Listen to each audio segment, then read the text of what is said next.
我们找到希腊有一个词，原来在希腊民主其实是一个负面的词，就是 majority rule 嘛，rule，但是它真正希腊那个叫 isonomia，isonomia 其实是一个由人所构成的一个相对自然的一个群体，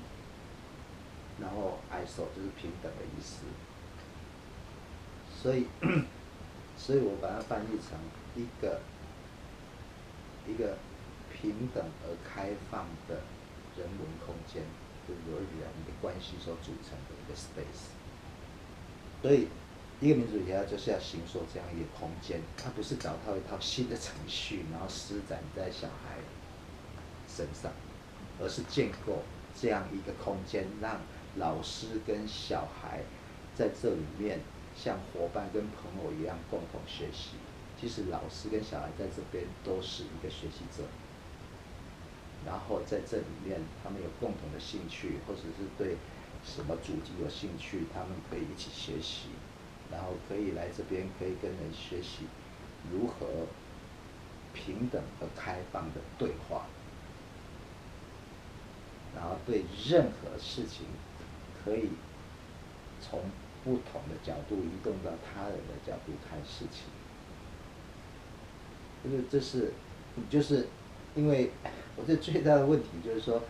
所有人刚才你说一群老师在体制要怎么做，其实因为他成长背景完全没有生活在一个平等空间的这种经验，这才是真正困难的。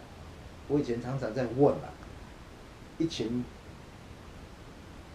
没有自由经验的人怎么去办一所自由的学校？就是你从来没有在平等空间成长跟学习的经验，所以我会跟他们讲的是，来这个 APDEC 这7天，就是体验在一个平等的空间，在一个 open space 里面，你怎么跟别人分享，跟别人对话，然后你有什么兴趣，可以找到志同道合的人，一起来探讨。军地武士有哪一些特质？就是说，碰到危险的时候可以很从容自在，他对他人的那种不幸跟痛苦会有一种同情跟感知，会变成去减少痛苦是他的责任。然后在面对危险的时候，面对困难的时候，不会慌张。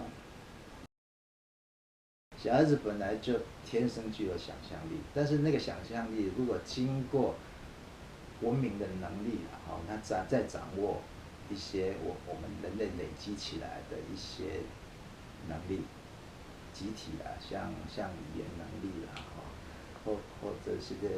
各种思想，然后去 sharpen 去磨砺他的想象力。就想象力不是幻想，他必须透过不断的跟人类的传统文明对话，跟他人对话，在这样的一个肥沃的土壤，它才会不断的发展。但是，在一个家务长制的社会，它不容许小孩有想象力发展的这种空间，就是很强的主流价值去形塑小孩的世界观，对未来的宽化，对生命的宽化，对什么是好的的这些看法，然后那个想象力就这样慢慢枯萎，慢慢枯萎。美国史在读爱默生的时候，爱默生讲一句话，他说：“当你可以穿透这个世界的矫饰跟虚伪的时候，这个世界就是你的了。”那这句话意思不是说你像国王一样，或者是君主一样拥有这个世界，他的意思是，你才真正活在一个真实的世界，那这个世界就是你的世界，你才有办法自在跟真实的活出你的生命。小孩不是透过大人的话语长大的，小孩是看着大人的背影长大的。